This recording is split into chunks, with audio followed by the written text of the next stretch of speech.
notre pays, le Mali des grands hommes, le Mali d'hier et celui d'aujourd'hui, le Mali de demain, le Mali des grands hommes, le sursaut d'orgueil malien. Hurrah, hurrah, et encore hurrah peut-on dire. En effet, voilà qu'à un jour seulement de la fin de l'ultimatum fixé par la Communauté économique des États de l'Afrique de l'Ouest, la CEDEAO, à la junte, que le génie malien vient de se réaffirmer au grand jour comme une lueur d'espoir pour tous les Maliens qui retenaient le souffle. Oui, le Mali des grands hommes, le Mali des défis. Comme l'a toujours dit le très respecté, l'éclairé l'imam Mahmoud Diko, le peuple malien est un peuple debout et non résigné, dont le génie triomphe et va triompher. Oui, chose prophétisée, chose révélée au grand jour, au grand bonheur de tous les Maliens d'ici et d'ailleurs.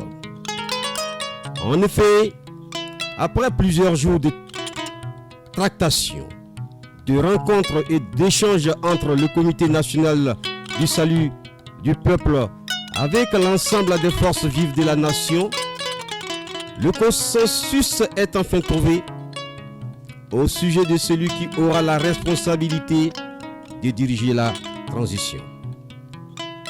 Et oui, face à la nation, au journal des 13h ce lundi 21 septembre, le colonel Assimi Goïta, qui désormais rentre dans l'histoire, dans une brève allocution, a révélé devant les yeux du monde le nom d'un certain colonel-major Bandiao comme étant le choix du collège qui avait été mis en place pour désigner le président de la transition.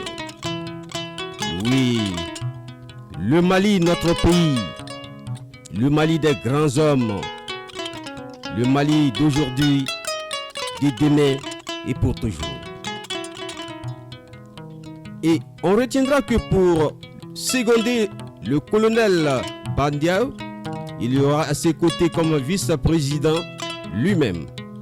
Oui, le colonel Assimi Goïta, autrefois le président du Comité national du salut du peuple, qui avait, le 18 août dernier, permis d'éviter à notre pays un chaos qui se précipitait. Oui, maintenant que le peuple malien peut souffler le souffle de soulagement, et si on allait découvrir le nouvel homme fort, le colonel-major à la retraite, Bandiao. Oui, le jeu en vaut la chandelle. Allons donc à sa rencontre. Il ressort de notre petite enquête que le futur président de la transition est né à San, dans la région de Ségou. C'était le 23 août 1950. Après l'obtention de son baccalauréat, il va intégrer volontairement le service militaire. C'était le 1er juin 1973. Le colonel-major, le tout fraîchement président de la transition, va l'année suivante, c'est-à-dire en 1974, être désigné pour aller suivre un stage de pilote d'hélicoptère en URSS. Oui, ce sortant de la 7e promotion de l'école militaire interarmée EMIA de Kouloukoro de 1973, surnommé affectueusement le Grand, va en mars 1976 intégrer l'armée de l'air. Oui, détenteur des brevets d'études militaires supérieures en France et d'un autre de l'école de guerre CI en 1974, le colonel-major, le tout nouveau président de la transition, va successivement être nommé chef d'état-major de l'armée de l'air, chef d'état-major adjoint de la garde nationale, directeur du génie militaire, chef des cabinets de défense à la primature, directeur général de l'équipement des armées. Oui. Depuis 2008, le colonel-major Bandao était le directeur de l'Office national des anciens combattants militaires à la retraite et victimes de guerre. Oui. Il faut noter que celui qui aura en charge les destinées de notre pays fut, à cause de sa bravoure et sa compétence avérée, nommé en son temps par feu l'ancien président Moussa Traoré comme son aide de camp. Oui. Admis à prendre une retraite bien méritée après des bons et loyaux services rendus à la nation depuis 2 ans, cet officier de l'ordre national fut récemment ministre de la Défense et des anciens combattants.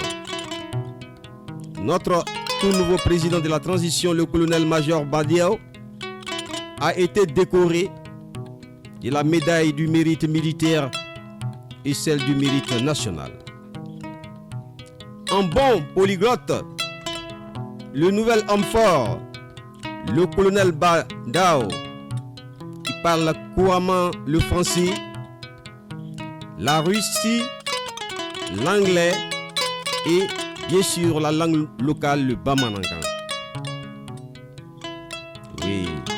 Au nom du peuple malien, au nom de tout le peuple malien, tout en saluant le colonel Assimi Goïta et ses hommes pour avoir achevé le travail abattu par le peuple au sein du mouvement du M5 RFP, nous leur disons encore et encore merci pour avoir écouté la voix de la sagesse qui conduira notre pays vers bon port, Inch'Allah.